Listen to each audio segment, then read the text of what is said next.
So on to our topics of the today show. Sure. Yep. Yep. Uncharted 4. Yeah. I've played it, and So I beat long it. ago. You've started, finally. Yeah. A year later. Mm-hmm. Roughly. What are your thoughts? Last time we talked, you were about chapter 6 or something? Yeah. What chapter are you on now, do you know? Chapter 9, I think. Nice. Where are you? 9 or 10. What's that story? Where's the story at? So right now, I'm in the cave. So I went through the Scottish graveyard. Okay. Which was crazy. Mm-hmm. I stealthed it. You get the trophy? I did. Nice. It was very hard. I knew there was a trophy in there, but I didn't know which one it was. I thought... I knew of the trophy, and that's why I tried. Mm-hmm. And I died like 8 times. Is the trophy to go through without getting detected, or is it a trophy to go through without getting any kills? I think it's go through without killing anyone. But I also didn't get detected, so... Yeah. Because if I get... And Sam can kill people, but you can't. Because sometimes he'll just, like, on his own kill someone if you're, like, hiding in the bushes. Yeah. Nice, Sam.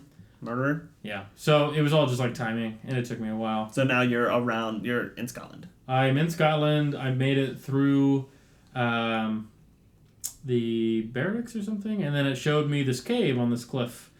The side of this cliff where Avery hid the treasure. Mm-hmm. That's the running theory.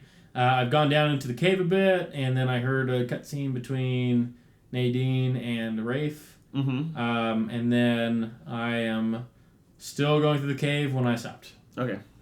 So I just want to say... Right in the thick of it. That the dialogue between Sam and Nathan is so funny when they're in the pirate cave. They make so many pirate jokes. I literally laughed like 4 times. It was so fun. I really enjoyed the dynamic relationship of Sam and Nathan. That's some of the best storytelling is when it's not cutscene. It's just embedded like in the thing. Yeah, they're so good. Catch it off guard. And my other favorite moment. So if that's like a favorite moment of the game storytelling wise, another favorite part would be when Drake is on the phone with Elena. Yeah. In the hotel before they even start. Mm-hmm. Like it was like after you infiltrate the Italian mansion. Yeah, that place is awesome. When you get back to the hotel. Drake goes out. Nathan goes back out to the not podium. That's not the right word. The thing outside the window that you stand on. Balcony. The balcony, and is talking on the phone with Elena, and Sully and Sam look at each other, and Sam doesn't trust Sully, and Sully's like, someone's got to look after him. Like it's just this fight. I think Sully starts the conversation with like, it's not his fault, that you were left there. Don't blame him for that. And he's like, did I ever blame him for that? And then like he questions kind of Sully's intentions, and Sully's like, well, someone's got to look after Drake. Yeah. And it was just like so cool because I love Sully so much. Yeah. And you can see he's still very protective of Nathan, and that's awesome. And to see that interact with Sam, who's his brother, it was just super. It was a really cool moment for me because I just love the relationship between Sully and Nathan. So. Dude, how good are the graphics in this freaking game? It looks great, man. And there's so many moments. And so much expression. Yeah. Like in the characters. So much. Oh my gosh. And then, 2, just the gameplay itself. It hasn't even changed, some of it, and I still love it so much. Yeah. What I mean by is like climbing and things. Mm-hmm. Like my girlfriend came over and she was watching me play it for the first like 3 hours of it, and we were both like on edge every time that the cliff would like break a little bit, and you're like, ah! Like all those like little moments, they still get me even though they've been doing it since like the first Uncharted game. They always move the camera angle in such a way that it gives me vertigo. I mean, I don't get vertigo, but it always like angles it so it looks like you're like 1,000 feet above something. And I'm like, oh, I get super tense. And that's the whole thing. Like getting to the cave where I'm at right now, you had to like climb and rope your way through like so many like crazy cliffs and swing around things. And the swinging is fun. It's just so much fun. Yeah. Like I enjoy that more than the combat. Like just climbing through the levels and like exploring, finding the little treasures along the way, and I enjoy that probably a little bit more than fighting the guys, because fighting guys is very straightforward. Usually it's like, go hide, run over here, hide. Yeah. Combat's not that hard. Yeah. So it's... Yeah. So really, I mean, the best part of this game is storytelling, but at the same time, also the map, the level design, and the climbing, and the figuring your way through the puzzles too is kind of fun. Yeah. So it's a really good experience right now. I'm loving it. So are you glad you waited, or you wish you played it earlier? I mean, obviously... Well, I'm glad I waited because I didn't pay for it, because I got it as a gift. So that's great. I don't know. It's my experience with it hasn't changed because I waited. You know what I'm saying? Like a multiplayer game changes if you wait too long. Yeah, that's true. Case in point, was it Paragon or no? What's the game? No, it's Battleborn. Battleborn. Case in point, Battleborn. Timefall 2. I mean any game that the user base is so low that it's hard to like do matchmaking. Yeah. Like that's affected by the timing of your purchase. Yeah, this game is not affected by that. Nice. So I'm enjoying it. But recently, I saw via tweet, I believe, from Underpaid Gamers Twitter. Instagram. Or was it Instagram? It was Instagram. It was Instagram. You posted the achievement of platinuming Watch Dogs 2. That's right. Can you tell me more about that? I've added Watch Dogs 2 to my list of platinums. Nice! So what's your total platinums up to now?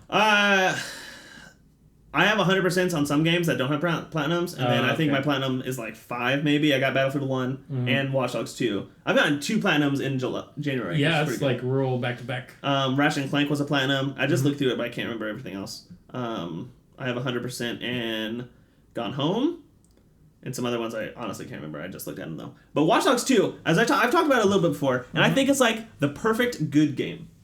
So it's not going to blow you out of the water with anything, but the gameplay is super fun. The story is good. It's like, if you're going to rate it out of 10, it would be like an 8, 8.5. The gameplay is a lot of fun. The driving's all right. The driving's what you'd expect in a game like this. Hacking is a lot of fun, and the puzzles that come with hacking is so much fun. It's really fun to have a mission to where you can go in, you can kill everybody if you want, but that doesn't really match the character. That doesn't match my perception of the character. Sure. So it's really fun to go in and hack everything without killing anybody and getting away and doing this stuff. It's also really fun to be on the side of the road, like walking, and someone will yell at me, and then once you upgrade your character enough, you can have the ability to call the police on them. Oh, nice. And the police will at first treat them as a suspect in a crime, and they'll come and arrest them. Once you upgrade that, they treat them as like a hostile. So they come in and shoot him? Like a terrorist. Oh so my gosh. They come in and like shoot him. That's so nuts. sometimes part of the game is to take pictures of landmarks. Because in San Francisco, there's a lot of landmarks in this game. It's like they call it that Scout X. It's an app you have on your phone in the game. And you get points, and the whole game is based around getting followers for your corporation, not corporation, but for your little group. Sure. So when you take pictures of these landmarks, it shows that you're out and about, and you get followers for that. Yeah. Cool. Sometimes there'll be characters, NPCs that get put in the picture, like they're behind you when you take the selfie, and then they get mad because they don't want to be in your picture, so they come up and they start like cussing you out and stuff. Sometimes a woman like started beating me up once. That's fine. And I'm like, I don't want to hurt you, but I want you to stop. So I took out my taser gun and I just shot her right in the face. Oh man! And I just walked away. But it was awesome because you also have the ability to like hack people's bank accounts. So I tased her in the face and then I took all her money and then I walked away. Like, don't mess with me. Dang. That was a lot of fun. So I had a lot of fun with it. I got the platinum, and surprisingly, it's a very easy platinum. So it's a Ubisoft game. So what I mean by that is there's so many. Well, what I mean by that is it's made by Ubisoft. But above all that, it's an open world Ubisoft game, which means there's a lot of stuff to do in the open world. Sometimes too much. I don't ever feel like there's too much to do in this world. But surprisingly, I got the platinum without getting all the upgrade points, without fully upgrading my character. Yeah. I got it without collecting everything in the world. I got it without doing all the side quests. Which is common for platinuming a game, is you have to collect everything. Yeah, and like I didn't 100% this game, but I got the platinum, which is very interesting. Yeah, a lot of it is story based, so you get you get a trophy every time you do a story. A lot of it is like, I guess there's a place in San Francisco that has like peace, love, and donuts type thing, and there's a guy out in front that dresses like a donut and dances around and whatever. And a trophy you get is to call the cops on the person dressed as a donut. That's funny. Which is super funny. So I did that. You get a trophy for that. There's another one for like petting 10 dogs in the world, because there's dogs in San Francisco, whatever. Yeah. So there's trophies for completing the story. There's trophies for, and there's not a difficulty meter. It's not easy, hard, medium. It's just that's the level. Sure. So you have that, and then you also have like test out these boat races, test out these bike races, test out these drone races. Yeah. But it's not complete all of them. It's not get gold in so many races. It's just try it once, you get a trophy. And I really appreciate that, because even though I have 100% of the game and I've beaten it 100%, I still have a desire to go back into it and play things. Sure. But the only problem I have is that there's not really a lot left to do. There's side quests that I haven't really done. Yeah. So like, so a lot of it is based around the phone you have in the game, because it's about technology. Sure. So it has your quest log, and you'll get side quests every once in a while, but sometimes there'll be people on the street or things that you can hack, and it'll be like, this is a little miniature side quest. Sure. Go do that. So one of the side quests I had to do, I also got a trophy for, was I hacked into somebody's phone conversation, and he was getting chewed out by his manager. Turns out he works for Ubisoft. There's a Ubisoft location in San Francisco. You had to then drive to Ubisoft, hack into their system, and you watched a trailer for a game they haven't released yet, like in the real world. Oh, really? Yeah. And so you hacked into Ubisoft, and then that was the end of the mission. And like, so the characters in this game are like you and me. Like, they're not super serious. They're like, oh man, we're gonna watch this trailer. We're gonna watch it in surround sound on on the big screen TV, or we're gonna do this type of stuff. We're gonna play video games. We're gonna do this and this and this. Yeah. So they went crazy about this trailer. And then that's just what a side game mission. was it? I'm curious. I honestly have no idea. It's some space game, I think. Oh, okay. So I'm like, I don't know. That's funny. They might change it every once in a while. I honestly don't know. Interesting. So that was a lot of fun. It's a very fun game. I bought it on release day for $60, and I'm not upset that I paid that much for it. Yeah. Cool. The story was not so much a letdown. I didn't have a lot of expectations for it to begin with. Sure. The story kind of went off the rails. It seemed like, so the main premise of this story in the very beginning is to take down this giant corporation that's in charge of everything. So CTOS is the thing that keeps track of all your purchasing. It keeps track of facial recognition of you. It has your income. It has what you like, what you dislike, where you work, all this other stuff. Okay. So there's also profiling on that. So the police can then use CTOS and be like, this guy has a chance of committing a crime. I'm going to arrest him before it happens. As a suspect. Yes. Yeah. Things like that. Also, well, I'll get into that in a second. And Bloom is the corporation that's in charge of all of this. And at the very beginning of the game, the point is to take down Bloom and kind of destroy them completely. But kind of halfway through the game, it switches gears, and you're now trying to take down the COO of Bloom. So one person within it. One person within it instead of everything. And I'm like, that's kind of weird, because it doesn't make any sense. I mean, I guess. Maybe there's one bad person in the whole mix. But it's not, because Bloom is doing all these other things. It's just that person like picked a fight with us specifically. So now we're trying to take him down. I just feel like the ending... So, I guess spoilers for Watch Dogs 2. I don't think you're going to play it. Probably not. No. So, the ending in Watch Dogs 1 was there's a guy and you had a choice. You could either kill him or walk away and have the police arrest him. And the way you killed him in Watch Dogs 1 was you turned off his pacemaker and he died. So you could hack into him. Like, that's cool. I've never seen that before in my life. Yeah. In this one, there's no option to kill him. There's no option to do anything, which is fine, because I don't think that's in my character's, like, repertoire of things. But it's just, he gets the police called in, and he goes to jail. Like, you walk up and you say some things, and he says some things, and he realizes that you've hacked into him, and you've hacked into Bloom and all this other stuff. But then he just goes to jail. I'm like, I don't really get a lot of resolution off of that. Yeah. I kind of want to know what happened. There was a very cool thing in Watch Dogs 1 that they did, what had to do with profiling of criminals, where you'd be driving around and you get a notification on your phone, which would then be translated to the minimap. And it would say, there's a possibility of a crime happening around you, and you can go and you can watch it. But if you get too close to him, the person that's going to commit the crime doesn't do it, right? He's like, well, obviously someone's watching. Somebody knows, yeah. So you hack a camera and watch them from the camera, and then you can't interact with the person as the vigilante in Watch Dogs 1 until they actually like commit a crime, or like until they like hit somebody or pull a gun out on somebody. Sure. Like if you go up beforehand, they haven't committed the crime. Yeah. You can't get points for it. Sure. But it was super fun because it would just happen randomly. It would happen in the world. Sometimes you'd get a little too close and they'd kind of scatter. Sometimes you would watch them happen. Sometimes you wouldn't act fast enough and they'd literally kill somebody. You'd be like, oh, that sucks. Like, I feel bad about that. Dang it. Oh my gosh. There was a little side quest in Watch Dogs 2 that I felt really bad about. There was this one guy. So it was one of the side quests that you picked up in the world. And I hacked into this guy's like home. There was a camera in his garage. Sure. And he was in the garage. He was trying to commit suicide. He just got laid off. You hacked his email. Yeah. And you read this and you found out. Oh, no. And he was in his car with the garage door closed on, trying to commit suicide, suffocation or whatever. They killed him. And I'm like, I don't know how to help this guy. Like, I don't know what to do. So you could hack into the car and you could honk the horn. So I was doing that, and his buddy came from inside the house after a couple horn honks. Yeah. And he was trying to lift open the garage door, and he just couldn't do it. Oh, so no. like I'm sitting there. He died too? I'm sitting there watching this. No, he was on the outside. Okay. I'm sitting there watching this guy die. His friend runs to go get help. Yeah.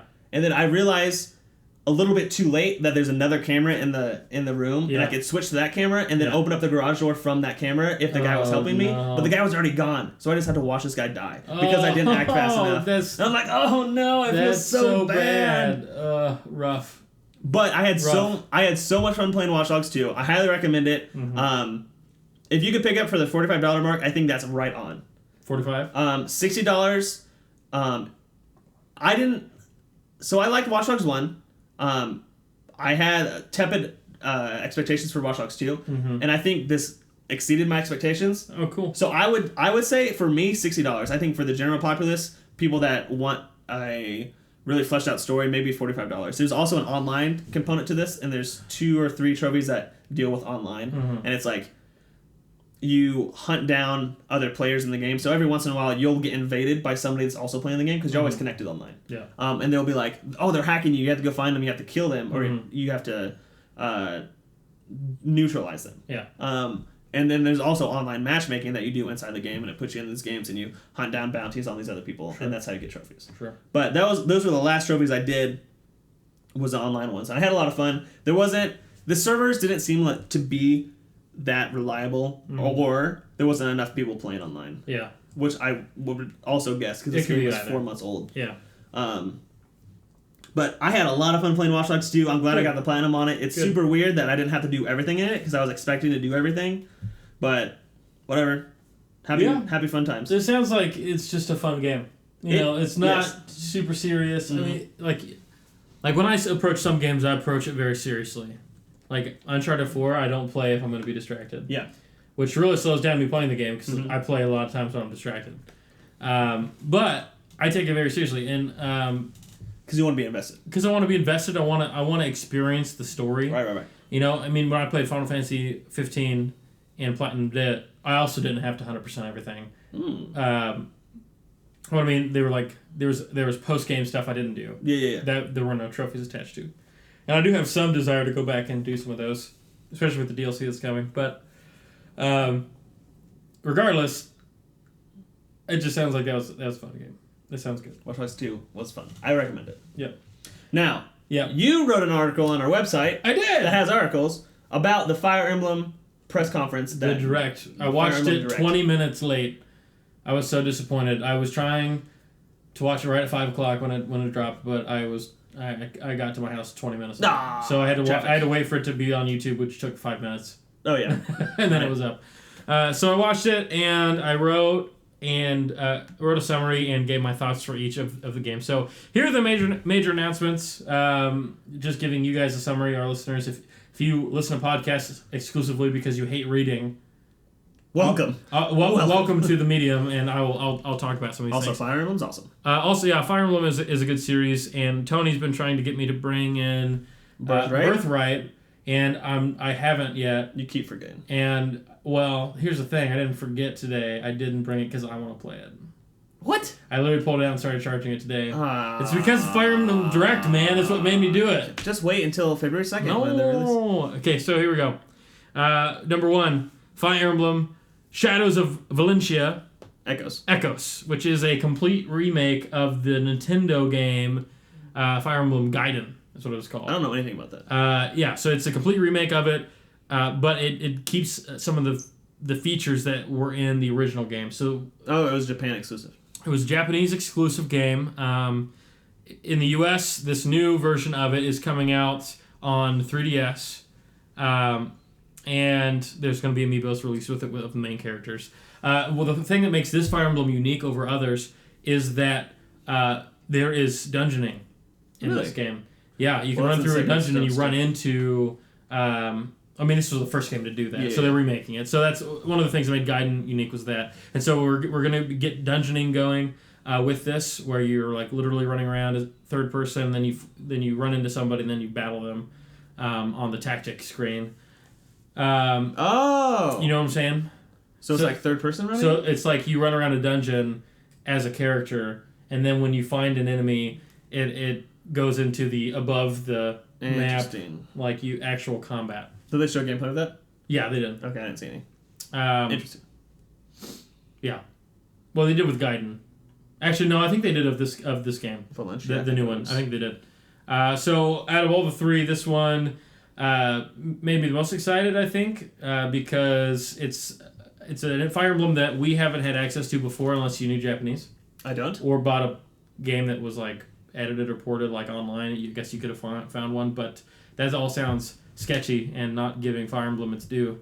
And so the mechanics of that are going to be unique that I haven't played before with the dungeoning, the way that they showed it. And I think it's going to be a hit. Now, the surprising thing of this was that this comes out pretty soon after A Birthright came out.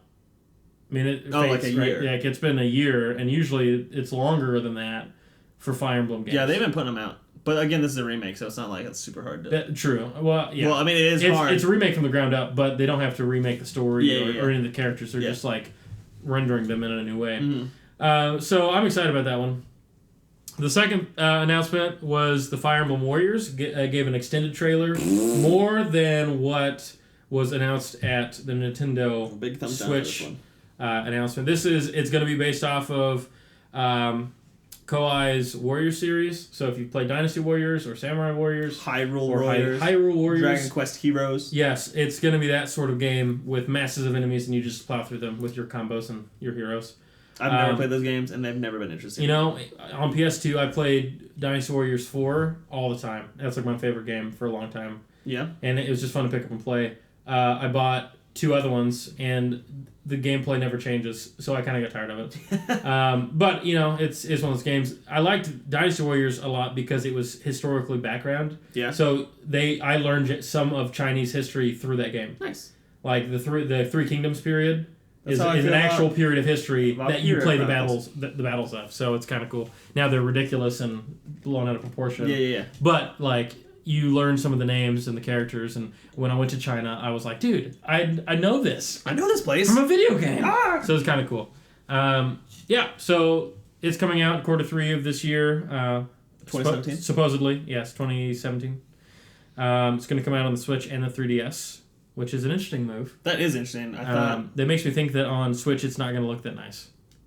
On Switch? Yeah, because the 3DS, because it's going to be on both. So you think they're going to, like... They're just going to up the resolution and, like, you know... See, it's weird to me that they're putting it on the 3DS. Yeah, and specifically it's the new 3DS, which I think there's, like, a... I don't know if they're... I don't know if they're that confident in the release of the Switch, because the Switch is supposed to take up both markets. Yeah. And they're still putting the games out. I mean, they could cancel it for the 3DS still. They can. They might just want to be like, we don't want to cancel it yet, so we still want to sell 3DS to people. Mm-hmm. So we're going to pretend like we're going to put this stuff out. Sure.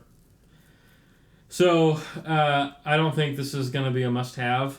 I said, my thoughts on what I put in the article, was that instead of it being a must-have pickup and reason to buy the Switch, this is the game is $15 on the shelf a year after it is. I'm looking for a new game. There's nothing new coming out that I want to buy. I might buy this and give it a playthrough if the price is low enough. So this is a price-sensitive, not that excited for a game. I wouldn't even play this for free. I do not like the Dynasty Warriors. That's funny. The next one is the most vague of everything they announced. They essentially said there's a Fire Emblem game for Nintendo Switch coming out in 2018, and it's Switch alone. Mm-hmm. It's going to be a major installment, and there'll be more details later.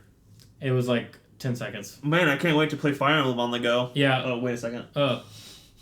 We've not been able to do that before? Mm-hmm. So the working title is Fire Emblem for Nintendo Switch. So that's all I can say. That's all right. They did reference that the last time there's a Fire Emblem game for a console, it was in 2007. The Wii. Yeah. Radiant Dawn. The only Fire Emblem game that I have not liked is Fire Emblem Shadow Dragon. Everything else is awesome.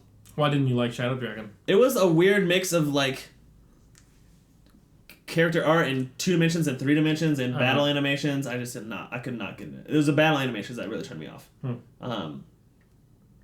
I can't get into it. My wife is playing it right now. More power to her. Maybe she'll like it. And the last part of the announcement was Fire Emblem Heroes for mobile devices. Hey-o. And this is one of those things that I wrote actually a lot of thoughts about more than others because I was really disappointed in this. I was really hoping for a full game release, like give me an old Game Boy game, Fire Emblem, Game Boy Advance game. You'd rather have a remake on iOS? Yeah, or on I would rather phone. have a full game at purchase than what they're giving us, which is essentially a simplified version of Fire Emblem, which is fine, I guess, to some extent, making a simplified version, because mobile games, it's hard to play seriously in mobile games, and most people don't approach mobile games seriously. It's like, I've got 10 minutes, I'm going to play this game. Play a game. Exactly. So I think it's fine that it was simplified. However, the way they did this is essentially what I call being a mobile money sucker. Mobile money You sucker. are like a summoner, and that's like your title, and you're in this big war of these two dimensions or something. Okay. And you can pull out any hero from the entire Fire Emblem universe roster through summoning them. Okay. You don't get to pick who you summon. You can summon a class. You don't get a pick. And then it's randomized who you get. They confirm that? That's what they showed it. Yeah, in the direct. And so it's really frustrating. You can summon a guy. Let's say you summon Long Q. You can summon, 5 different versions of him with different strength levels. Oh. So essentially, what it is you spend orbs to summon heroes. Okay. And then they get added to your roster that you can then pick from. So it's again, I think you can earn. They didn't specifically say how you earn orbs. I'm guessing there's going to be a way through the game and through paying money, of course, to gain orbs. And so I'm just kind of disappointed. I really just wanted. I mean, if they did a simplified version of a Fire Emblem game, that'd be fine. Mm-hmm. But the fact that this is a lottery type thing where you're randomly getting things back, you're not actively working towards anything. You're hoping to get something that you want every time you spend orbs. It's just really, it's like frustrating to me. And I'll probably download it, but it's just... I mean, it's free, why not? It's going to be free, right. In quotations, but for me to do what I want, it's just going to take me so much longer. And what I've noticed in my mobile gaming is that I don't have the attention span to play a game that long. Yeah, when you're on your phone. When I'm on my phone. I had to worry about my battery, I have to worry about this and this. And that's why like Clash Royale is great for me, because one match is like 2 minutes. Oh, yeah. And then I'm done. And that's like all I have to do. So... This is really disappointing, especially off the back of Super Mario Run. Yeah. Which was a full game that they charged for, that sold really well for a $15 price mark. Obviously, it didn't do like Pokemon Go numbers. But... you would really hope that Nintendo would be like, oh, we're going to charge for our games now because they're going to be quality. Yeah. And instead, they give this. Yeah, instead we're getting kind of like a, I don't know, mishmash. Like a normal approach to mobile gaming that I was hoping that the bigger game companies wouldn't do, because they have an advantage over others by having these awesome games with like fan loyalty. Yeah, there's like 9 or 10 Fire Emblem games. Yeah. So, I don't know.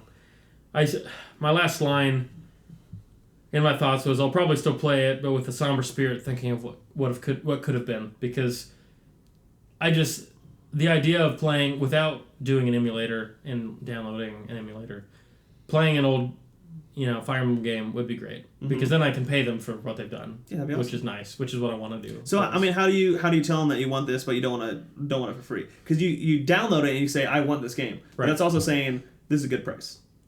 Right. I don't know. I don't know how the market communicates like that.